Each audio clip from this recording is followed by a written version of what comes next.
तर दुसरीकडे बच्चू कडूंनी रवी राणांना इशारा दिलाय। रवी राणांनी एवढ्या खालच्या पातळीवर जाऊ नये असं बच्चू कडू म्हणाले। आम्ही सिनेमातील सीन प्रदर्शित केले तर अडचणीत याल असं बच्चू कडूंनी म्हटलंय। अमरावतीमधील राणांविरोधात 100 सभा घेणार असंही बच्चू कडूंनी म्हटलेलं आहे। तर अमरावतीमधून दिनेश बुब निवडून येणार असा दावाही बच्चू कडूंनी केलाय। तर दिनेश बुब रात्री जुगार खेळत असल्याची टीका रवी राणांनी केलेली होती आणि त्याला बच्चू कडूंनी आता प्रत्युत्तर दिलंय। बच्चू कडू संपूर्ण जिल्ह्यामध्ये सभा घेत आहे, तो काय किती सभाचा तुमचं टार्गेट आहे? आता आम्ही 100 सभा पूर्ण करतो आहे 24 पर्यंत आणि प्रचंड प्रतिसाद आहे गावखेड्यातून। आम्ही लोकांना अपील करतो का जाती धर्माच्या पलीकडे जाऊन शेतकरी शेतमजूर म्हणून आम्हाला मतदान करावं आणि त्यात प्रचंड प्रतिसाद लोकांचा येत आहे का बच्चू कडू जे अपील करत आहे।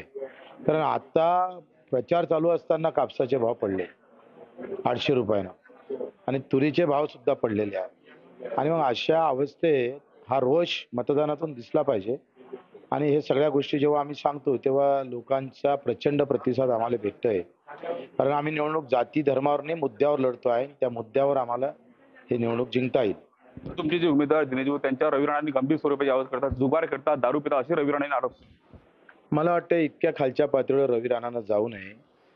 कसं आहे व्यक्तिगत जीवनामध्ये कोणी काय करतं याच्यावर गेल्यापेक्षा तुमचं जर व्यक्तिगत जीवन काढलं, चित्रपटातले काही सीन जर आम्ही प्रदर्शित केले तर मग तुमच्या जीवावर येणार नाही का? त्याला अर्थ नाही आहे। अशा प्रकारच्या खालच्या स्तरावर जाऊन प्रचार करणं, ते म्हणताना का आता पळती आली म्हणून काही बोलावं, हे त्याचे लक्षण आहे। जसं पावसाचे लक्षण असते ना, ढग आले म्हणजे पाणी पडते, तसं ते आता पळाले लागले म्हणून ते असे बोलायला लागले। राणाला 1-1.5 लाखाच्या आत राहावं लागेल अशी एकंदरीत स्थिती आहे आणि त्याच्यात आमचा विजय होणार।